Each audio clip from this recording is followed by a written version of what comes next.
Jika kalian melihat truk seperti ini di jalan, kalian harus hati-hati. Supir truk meninggalkan truk di tengah jalan dan mematahkan kunci mobil, serta membawa setir mobil. Lalu supir membuka tabung racun gas.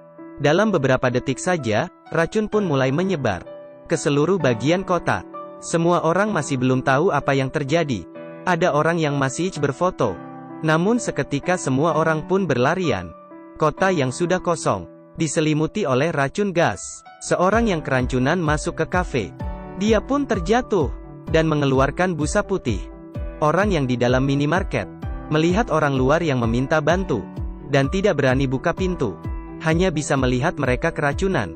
Namun racun pun masuk ke dalam. Tiba-tiba terjadi ledakan di dalam hotel.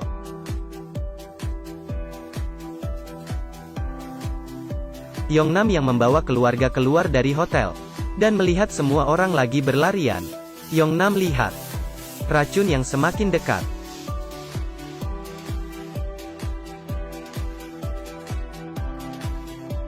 Agar selamat dari racun, mereka harus kembali ke dalam hotel, naik ke lantai tinggi dan menunggu bantuan. Saat itu, kakak Yongnam terjatuh dan terkena racun. Yongnam pun mengendongnya masuk ke hotel.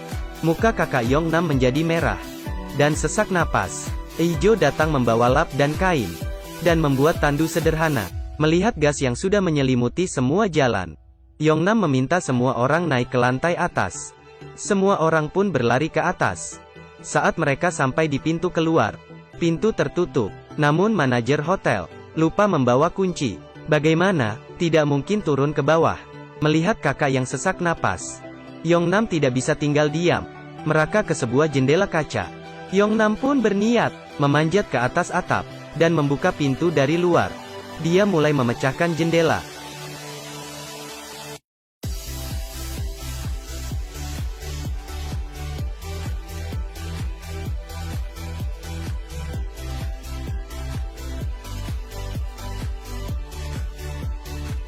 Namun kaca tidak pecah. Terakhir Yongnam menggunakan semua tenaga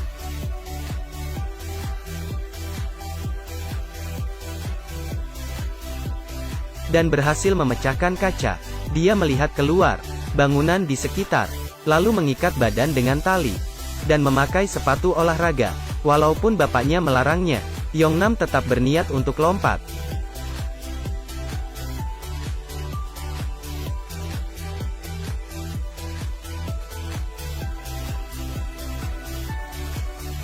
Paman, kata ini memberikan kekuatan ke Yongnam.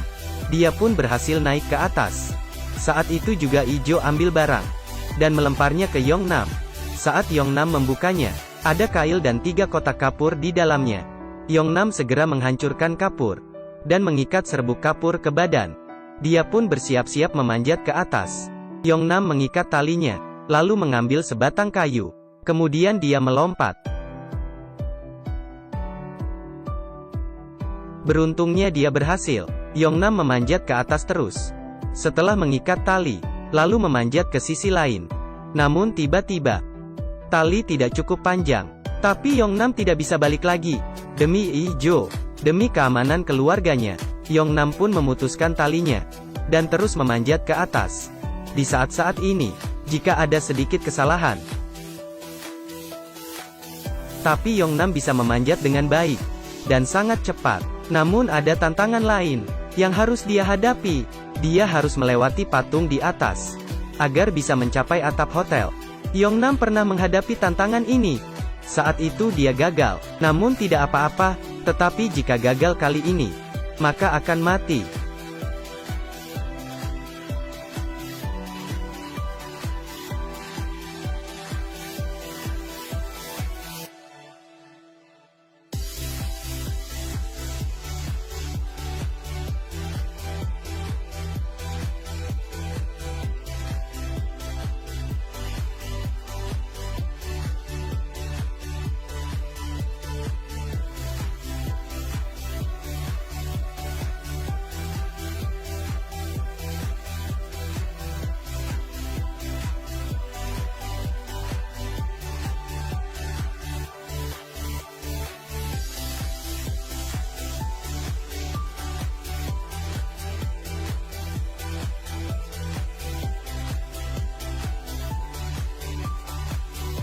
Akhirnya Yongnam berhasil sampai di atap, lalu membuka pintu. Semua orang pun sangat senang dan memeluknya. Namun ayahnya malah marah dan bertanya, apa tidak mau hidup lagi? Tangan Yongnam gemetaran dan sakit. Tiba-tiba ada helikopter yang lewat. Semua orang pun membuka lampu handphone dan membuat signal. Namun helikopter tidak mendengarnya. Saat itu, Ijo menemukan kotak listrik dan mengedipkan lampu gedung. Dan kali ini berhasil. Akhirnya helikopter melihat mereka. Namun sayangnya, hanya muat 20 orang. Jika melebihi itu, helikopter bisa bermasalah. Akhirnya Yongnam dan Ijo tidak naik dan menunggu bantuan berikutnya. Setelah helikopter pergi, Ijo pun menangis. Saya belum ada pacar. Saya juga ingin naik. Saat itu ada satu helikopter lewat lagi, namun terbang ke gedung lain. Yongnam sadar tidak bisa tunggu lagi, dan berlari untuk mengambil tas. Racun sudah naik ke atas. Tanpa pikir panjang, Yongnam segera ambil tali. Ijo membawa 2 set pakaian pelindung. Mereka harus menyelamati diri sendiri. Dikarenakan pakai pelindung, hanya bisa bertahan 15 menit. Jadi mereka harus terus berlari.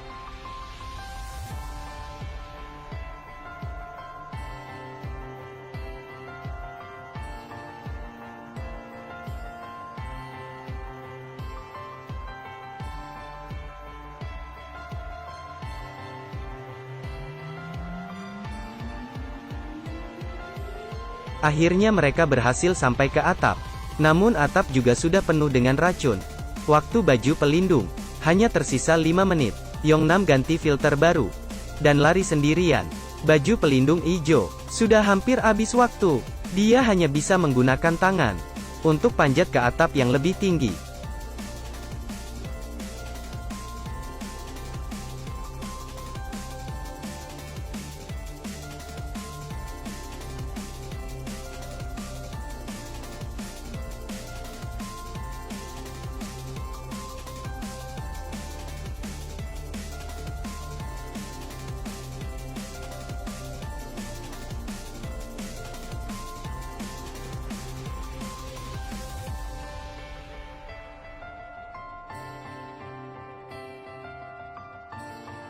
Ijo pun menyangka Yongnam bukan pria yang baik.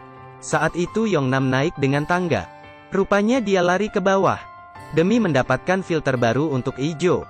Seterusnya mereka pun lari ke gym dan membuka kipas untuk menghilangkan racun di badan. Sekarang hanya tersisa 1 filter. Agar selamat, mereka harus ke gedung seberang.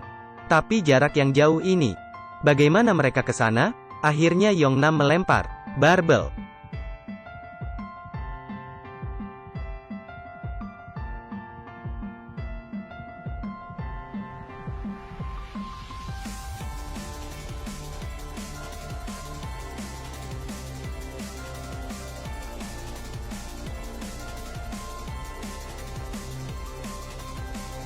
Badan Ijo yang lebih ringan. Dia pun pertama menyeberang.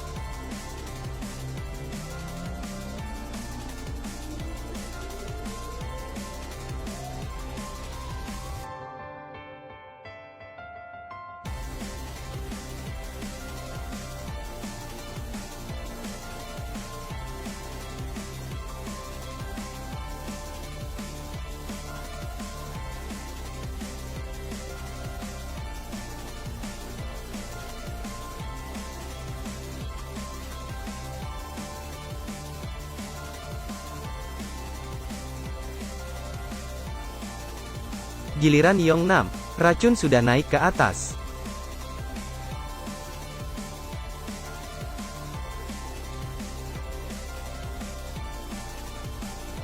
Yongnam suruh Ijo segera pergi. Lalu Yongnam mulai mundur. Ijo melihat tali di badannya. Jika dilepas Yongnam akan mati. Jika tidak lepas dia akan mati. Dan tiba-tiba Yongnam melempar barbel yang paling besar. Yongnam pakai baju pelindung, dan memanjat dengan tali itu lagi. Setelah berhasil melalui tantangan itu, mereka ke atap gedung. Agar bisa dilihat oleh helikopter, mereka meletakkan banyak patung, sehingga kelihatan banyak orang. Saat mereka lagi teriak, terdengar suara minta tolong. Mereka pun mencari suara itu. Rupanya di seberang ada sekelompok anak. Akhirnya helikopter datang. Mereka yang tadinya senang, tiba-tiba menangis. Mereka pun akhirnya memberikan kesempatan mereka untuk kelompok anak di sana. Setelah helikopter menjemput semua anak, tiba-tiba terdengar ledakan. Racun pun datang ke arah mereka. Mereka hanya bisa terus berlari, dan melempar kasur ke bawah.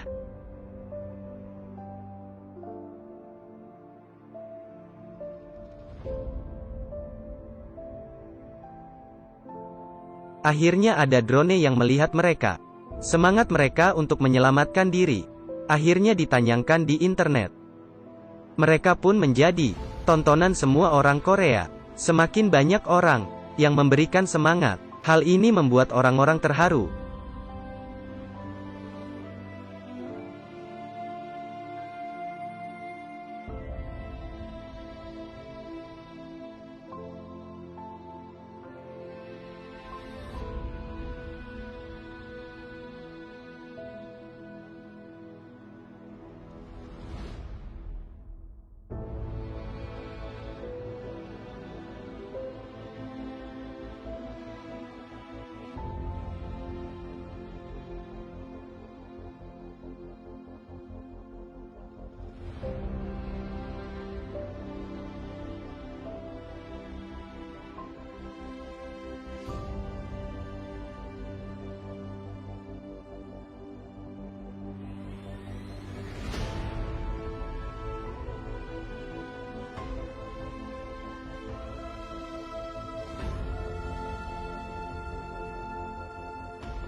Saya kira film akan berakhir di sini. Namun rupanya masih ada tantangan berat lagi. Jarak bangunan yang begitu jauh. Bagaimana baru bisa mencapainya? Dan mereka tidak bisa balik lagi. Drone pun akhirnya jatuh. Semua orang pun sangat sedih. Mereka pun duduk di atas lantai dan menangis. Meskipun ini adalah film bencana, namun melihat Yongnam yang menangis, saya jadi ingin ketawa. Tiba-tiba Ijo menyadari sesuatu. Saat dia berdiri, ada satu drone di depan dia. Pelan-pelan banyak drone pun terlihat di depan. Pemiliki drone itu adalah penonton yang baik hati. Yongnam pun menggunakan kesempatan ini dan menggambar sebuah gambar. Drone pun mengerti apa maksudnya dan membawa tali ke gedung seberang, lalu mengikat tali di sebuah pipa. Mereka pun mengikat tali keselamatan dan mencoba menyeberang ke gedung lain.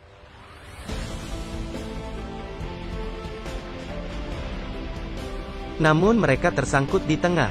Saat tali mau putus, Ijo pun memutuskan untuk mengunting talinya. Mereka ingin menyeberang seperti Tarzan, namun tali tiba-tiba putus. Mereka berdua pun jatuh ke bawah.